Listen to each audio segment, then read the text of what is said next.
Hi, my name is Joe Hoyt with the Dallas Morning News. This is Calvin Watkins. And Calvin, it was a meaningless game in theory because there's no playoffs for this team, but they won a game.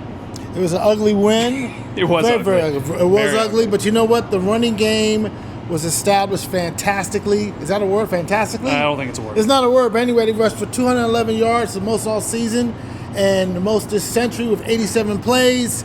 Fantastic day from Malik Davis, who had over 100 yards first time in his career, and Javonte Williams, despite the shoulder stinger, contributed with a touchdown. Yeah, Malik Davis's eye was so swollen, it was basically swollen shut. It was pretty crazy because he got poked in the eye. Too many eyes getting poked out there.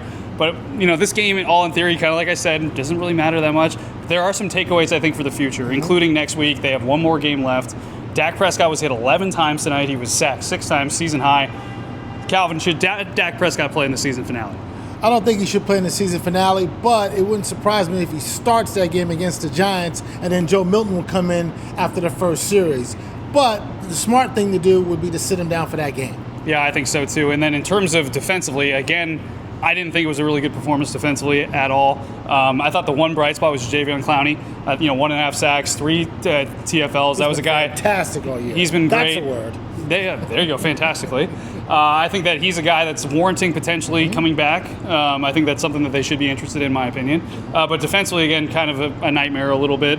Bill or Jacory, depending on who you talk to, Krosky Merritt, had a big game, 72-yard touchdown, untouched. I think if you go 72 yards on the ground, untouched, cameraman with the little sneeze there, then I think that it's the equivalent of busting a coverage in pass defense. It was not a great day for the defense once again.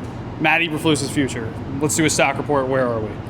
F. That's what Matt Eberflus's future looks like. Second game that he's been on in the press box, calling the games. It was interesting at one point in this game, Clowney was the only guy that hit the quarterback. Yeah. Right? And then later on in the game, Quentin Williams got a hit, and I think also DeGazoo got a hit.